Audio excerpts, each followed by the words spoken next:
Usapang ikaw, ako at ang kalikasan. Kausap po natin ngayon si Joy Develos na naka-experience doon sa hagupit ng Kayan. And gusto ko siyang tanungin, gusto kong bahagi niya sa atin kung paano niya na-experience ang sad moment ng taga-Tacloban. And since nagpunta sila doon by land, mas marami siyang nakikitang mga beautiful places aside from some disaster area.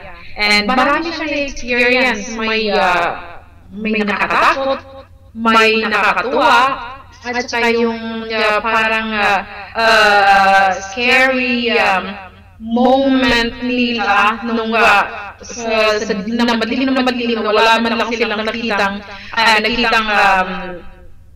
bahay doon sa talagang central area na nahagupit ng Kayan. Kaya nandito ngayon si Joy Develos. Say good evening to everybody. Magandang gabi po sa inyo lahat.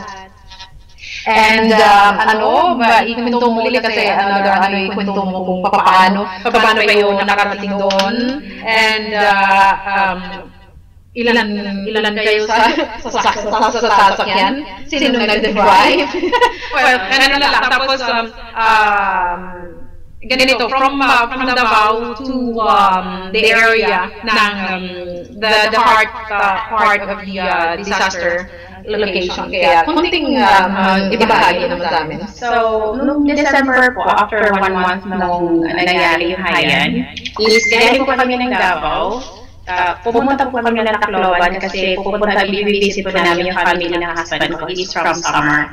Kaya pumunta kami doon nung after Christmas ng December, so we go by car. And that is parang to show support. Yes. And to see the actual, it's kind of scary, pero nung pumunta kami doon, it takes 17 hours from Davao hanggang doon sa Tacloban City. Mahabang Tapos, so from galing ng Davao, pumunta pa kami ng Surigao, tapos sumakay kami ng barge. That means from Davao to Surigao, it's 7 hours. Nakikita mo kung gaano talaga kaganda ang nature.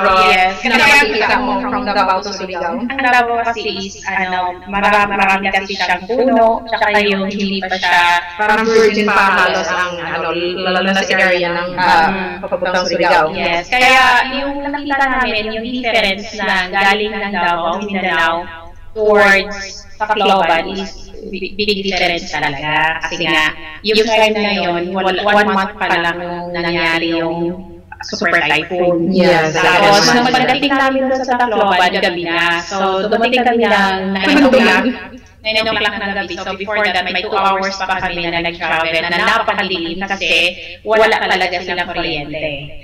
Walang kuryente, and yung mga bahay is wala na halos sa mga roof or walang nakatayong mga bahay. Pagdating namin doon sa Tacloban mismo is yung light lang din every tent or houses na yung tinayuan ng every family ay isang ilaw lang. Parang lamparilya or is it also yung light na lang siya?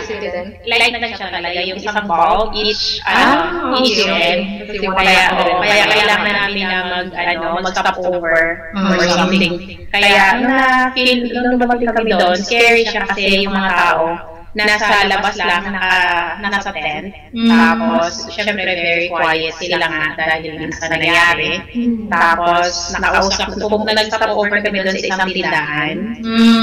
Nag-isang tindahan? Yes, nag-isang tindahan na nasa labas lang. Ang kwento nila is, napakalaki doon ang tindahan nila before na nangyari yun. So, meron silang lumber, meron din silang malaking tindahan. So, malapit na yun siya sa airport, actually. Okay. Yeah. So, nangyayari sa news, talagang wash out.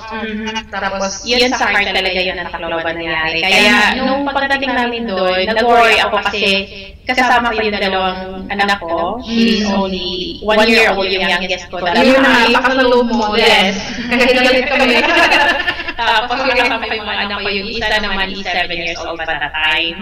Pero wala na akong way para bumalik kasi nga, nandun na kami actually. Pero, halfway there na. Yes, halfway. Tapos, nag-stay kami doon sa tindahan na yun for 30 minutes. Nakikipag-usap sa kanila, kasama yung family ko, at my brother, at husband ko. At yung aking pamangkin. So, marami kami, in total, we are 9 in the car. Tapos, pagkatapos noon, nagkwento sila ng mga experiences nila, very sad, kasi may family sila na talagang nawala. But anyways, they have to move on, sabi nga nila.